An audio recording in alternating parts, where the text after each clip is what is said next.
In August of 1936, 8 young men from America competed in the Berlin Summer Olympics under the watchful eye of Adolf Hitler himself. This is the story of their quest to bring home the Olympic gold medal.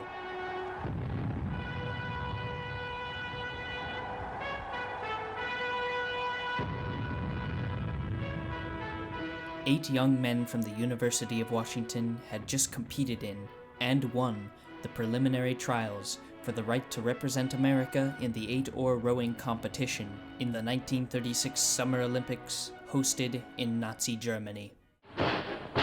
Im neuen Deutschland hat auch die Wochenschau eine neue Blickrichtung bekommen. Germany was already taking steps towards war in 1936.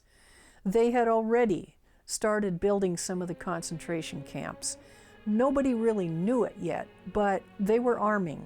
They were working their way towards starting another huge war. The 1936 Olympics were a means to sort of hide that process, to paint Germany over with a whitewash of making it like a movie set. It was buying them time to arm themselves and to go to war.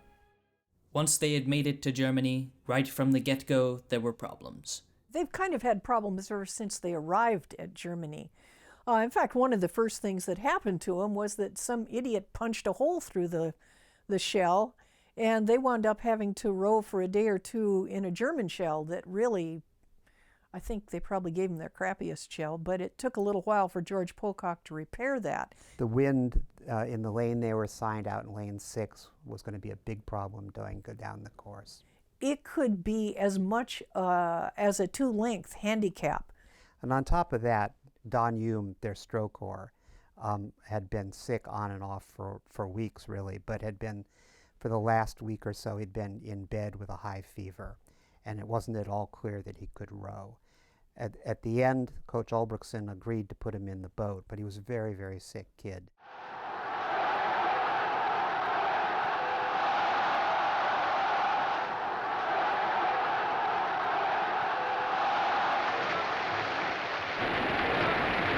The 8, Switzerland, Hungary, Great Britain, America, Italy, and Germany are in the final.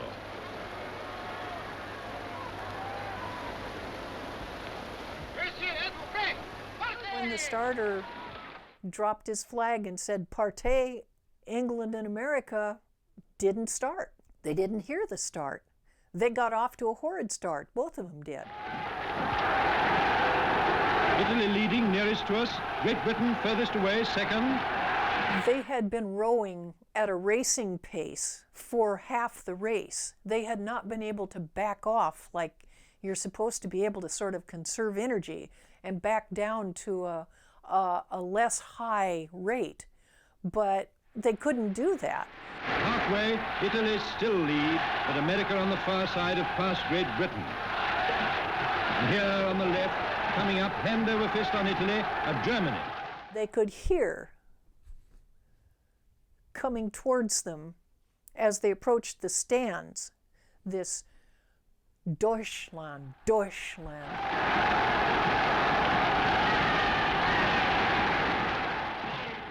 It wasn't until they got down to about the last 500 meters or so that Don sort of came around and realized what was happening, started making eye contact with Bob Mock, and the stroke went up.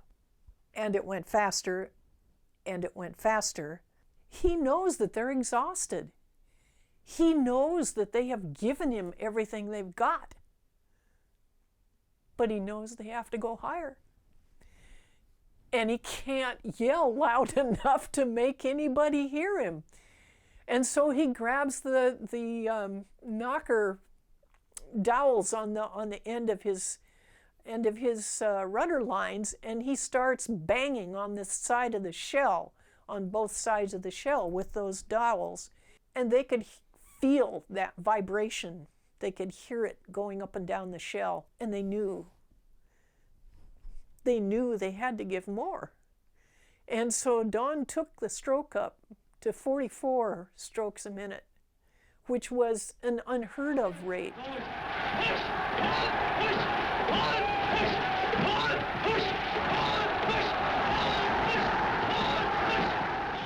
Anything that might happen, the faster you go, the more likely it is somebody's going to make a mistake.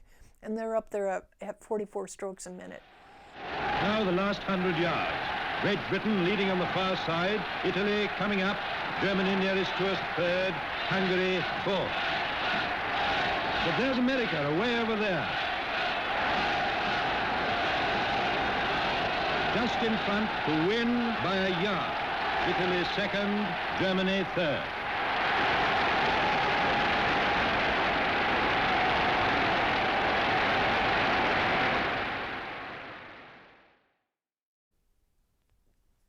They win. Barely. They don't even know for a while whether they've won or not. And they beat Italy by 0.6 of a second, Germany by a second. And they took home the gold.